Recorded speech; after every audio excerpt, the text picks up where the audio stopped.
반갑습니다. 부동산 나침반 TV 박수기입니다. 추석 명절 잘 보내셨나요? 오늘 출근하는데 뉴스를 보니까 민주당과 법무부가 전월세 계약 갱신권을 2년 더 연장하기 위해서 주택임대차 보호법의 개정안을 논의하고 있다는 소식을 듣고 그 내용이 무엇인지 한번 살펴보고자 합니다. 어떤 내용인지 궁금하죠? 우리도 한번 살펴보도록 합시다. 자, 전월세 계약갱신권 2년 더 연장 추진을 논의하고 있다 그러네요. 그러면은 개정 배경과 그리고 내용 그리고 우려되는 부동산 정책의 부작용에 대해서도 깊이 있게 다룰 수가 없죠. 그죠? 간략하게 한번 살펴보고자 합니다. 자, 그러면은 계약갱신 청구권 개정 배경에 대해서 한번 살펴보려고 합니다. 한번 살펴보도록 하겠습니다. 이거는 문 대통령의 대선 공약이기도 하고요. 그 다음에 김영미 국토교통부 장관 또한 제도화하겠다는 의지를 일찍이 표명한 바가 있습니다. 자, 그리고 민간 택지 분양가 상한제가 전월세 가격에 영향을 미칠 수 있기 때문에 거기 상승에 대해서 억누르는 제도가 필요하다는 거 합니다. 그리고 저도 이 계약 갱신 청구권이 이렇게 빨리 시행될 줄은 몰랐습니다. 왜냐 그러면은 내년 이후에 도입 예정으로 돼 있었지만 청년과 서민층을 위해서 그리고 또 이 법안은 국토교통부의 소관이 아니고요. 법무부 소관이라고 그러네요. 그래서 민주당과 법무부에서 지금 추진을 논의하고 있다고 합니다. 자, 그런데 원래 내년 이후에 시실될 제도였는데 청년들과 서민층의 민심을 돌리기 위해서 이 제도를 빨리 앞당겨서 실시하는 게 아닌가 하는 생각을 왜 떨쳐낼 수 없는지 모르겠습니다. 자, 그리고 주택임대차보호법 개정하고 있는 개정안에 대해서 한번 살펴보려고 합니다. 무엇인지. 자, 우리가 익히 알고 있는 첫 번째 민간 분양가 상한제, 그리고 두 번째 전월세 신고제에 대해서는 우리가 이미 알고 있는 바입니다. 알고 있는데 이 두 개의 강력한 제도에 이어서 부동산 시장에 또 하나의 강력한 규제를 추진하겠다는 겁니다. 그 내용이 계약갱신 청구권을 추진하겠다는 겁니다. 뭐냐 그러면 오늘 논의하여서 올 국회에서 입법화하겠다는 겁니다. 추진하겠다는 겁니다. 자, 그러면은 내용을 한번 살펴보도록 하겠습니다. 내용이 뭐냐 그러면은요. 내용은 이겁니다. 임대차 계약이 끝난 임차인이 재계약을 요구한다 그러면은 임차인에게 특별한 기책 사유가 없다 그러면은 임차인에게 1회에 한해서 갱신 청구권을 부여한다는 것입니다. 1회에 한해서. 그리고 그렇게 된다 그러면은 임차인은 한 주택에서 최대가 아니고 최소 4년까지는 거주할 수 있다는 겁니다. 최소 4년까지는 거주할 수 있다는 거였네요.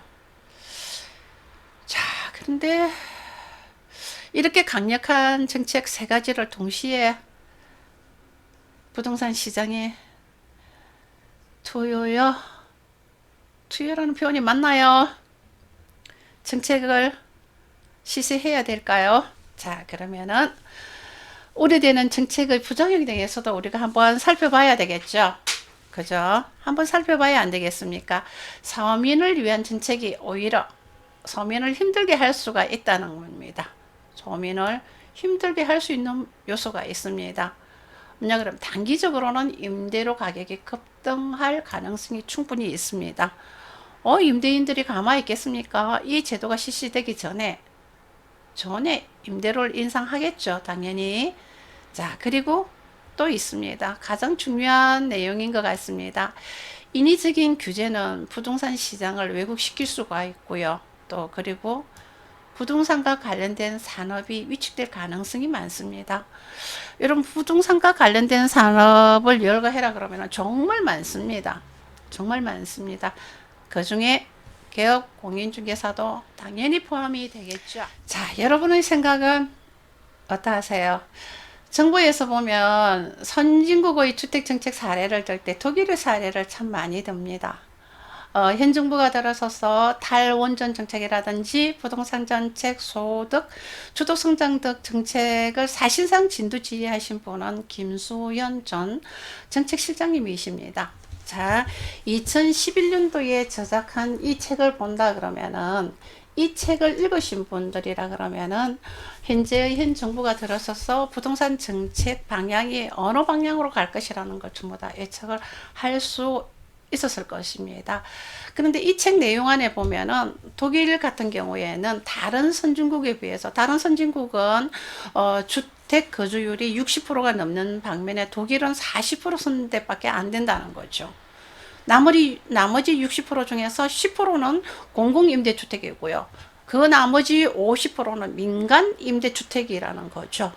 그래서 이 책의 논리에 의하면은 정부가 민간 임대주택 시장에 적극적으로 잘 개입을 해서 규제를 잘 했기 때문에 이 정책이 잘 굴러간다는 정책입니다. 근데 여러분들이 하나 모르시는 내용이 있습니다. 독일 정부에서는 임대인한테도 펼치는 정책이 있다는 사실입니다. 물론 임대인들에게 세제 혜택과 더불어서 공실이 발생했을 때 그 소득이 줄어든 부분에 대해서는 다른 소득에서 차감할 수 있는 정책도 있다는 사실입니다. 하지만 정부에서는 이 임대인에 대한 정책에 대한 부분은 거론을 하지 않지 않습니까? 그죠? 자, 그러면은 부동산 시장에 있어서의 임대료 결정은 공급과 수요에 의해서 이루어져야 된다는 거죠. 정부가 과도하게 부동산 시장에 개입을 할 경우에는 경제 여건의 변화가 발생했었을 때 탄력성을 저해할 수 있다는 전문가들의 의견이 정말 많습니다. 그렇다 그러면은 이 시점에 대해서는 이 전문가들의 의견도 한번 귀 기울여 볼 필요가 있지 않나 하는 게 저 개인적인 생각이고요. 여러분 생각은 어떠세요? 지금까지 부동산 나침반 TV 박수기였고요.